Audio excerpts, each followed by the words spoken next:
Welcome to the Field of 68 After Dark's YouTube channel. We are going to be live every Tuesday and Thursday at 9 p.m. Eastern Time right here on YouTube and on Stadium for the entirety of the spring.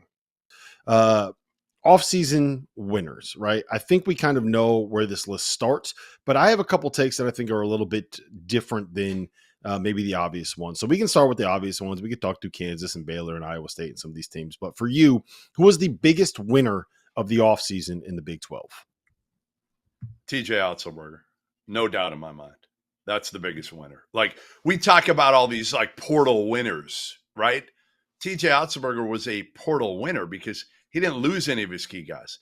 He retained, and retaining good players from a culture, from a team that almost won the Big 12 regular season title and did win the Big 12 tournament and, made a run to an Elite Eight almost, fought Illinois there.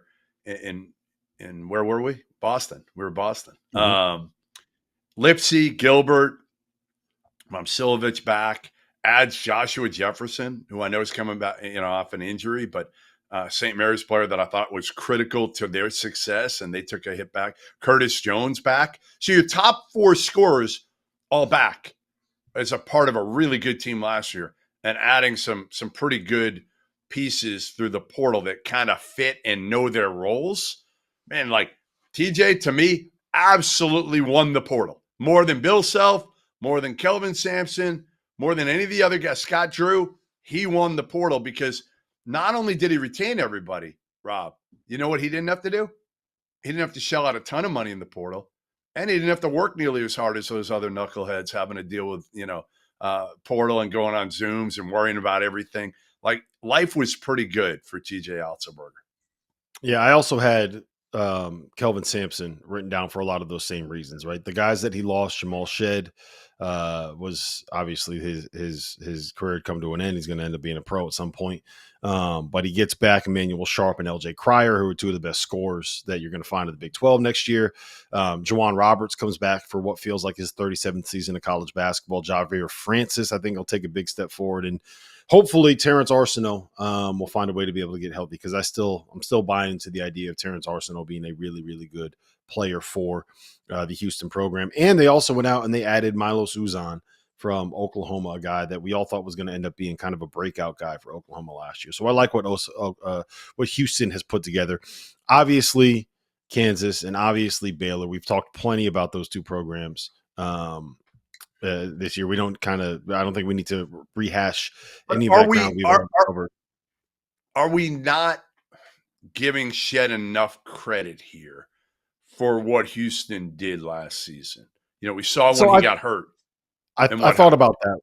I thought about that, right? And what I'll say is, with a full offseason, I'm not going to be the guy that sits here and has any doubts about a Kelvin Sampson program, because we've seen them lose impact guys every single year at Houston. And we've seen them go from the American to the Big 12. And we've seen like every possible curveball, every possible those barriers that you put on the highway in between the lanes. We've seen Jersey barriers get put in front of Kelvin Sampson's team and Kelvin Sampson's programs. And you know what he does? Boom, just drives right on through them. It doesn't stop. He's a bulldozer. He's one of those construction machines, the big ones that flatten everything, that have like the big metal circles on the end of them. That's what he does. He just flattens everything in front of him. I have no doubts. Jamal Shed was awesome. I think you can make the argument he was the best point guard in college basketball this past season. I think you can make an argument, if you wanted to, that he was the best player in college basketball, not named Zach Edey. And I think that even without him, Houston is going to be just fine, top 5, competing for Final Fours and Big 12 championships without him. Houston is Houston. They're just a machine that's going to keep rolling on. You talked to Darian DeVries. I think that they've had a better offseason than people are giving them credit for. I look at what he's kind of put together on this roster, and I'm a big fan of Javon Small. I think that Tucker DeVries, when you pair him with another guard in the backcourt that will be able to make life easier for him, I think that is a great combination to put together. Sincere Harris and Amani Hansberry transferring from Illinois with, how am I blanking on his name? Chester Frazier coming over, the assistant coach from Illinois. I like what they've put together kind of as the framework for this year's team. And I do think that they are going to be able to have a little bit of an upside slash long term. Like this isn't just a 1 year rebuild in my mind at West Virginia. I'm kind of excited. I know they lost a lot from the portal last year.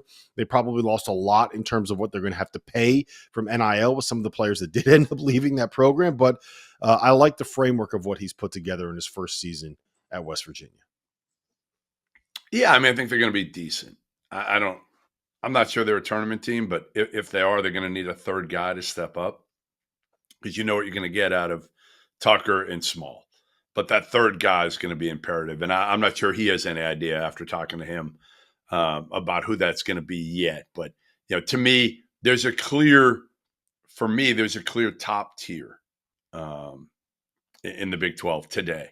And it starts, to me, with Iowa State, Kansas, Houston, and Baylor.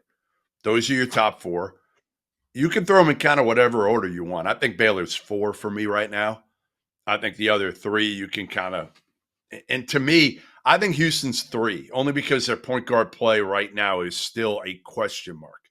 I think you're undervaluing the impact that Jamal Shead had, not only on last year's team, but this program the last few years. I'm not saying they're going to tank. They're going to go down a ton. But would it shock me if Houston goes from where we were talking about them as a Final Four contender as more of a fringe, like top 10-ish team? And in that next tier, not the tier that we're going to talk about nationally as like a true contender all year for a national title. I don't know. We'll see. We'll see what Uzan does here in Houston. I'm going to go back and I'm going to find clips of us saying the exact same thing about Houston in every single offseason for like the last 8 offseason. Like they just always lose someone and it doesn't matter. I don't care the names on the jerseys, right? Heading into the season, I'm going to have Houston as a preseason top 5 team. You could put Jeff Goodman, Rob Doster, Trevor Valise, Dagan Hughes, and John Fanta on the back of the jerseys. And I'm just going to sit here and say, yeah, Kellen will figure it out, man. It's just what he does. Thanks for watching the Field of 68 After Dark. Make sure to hit that like button.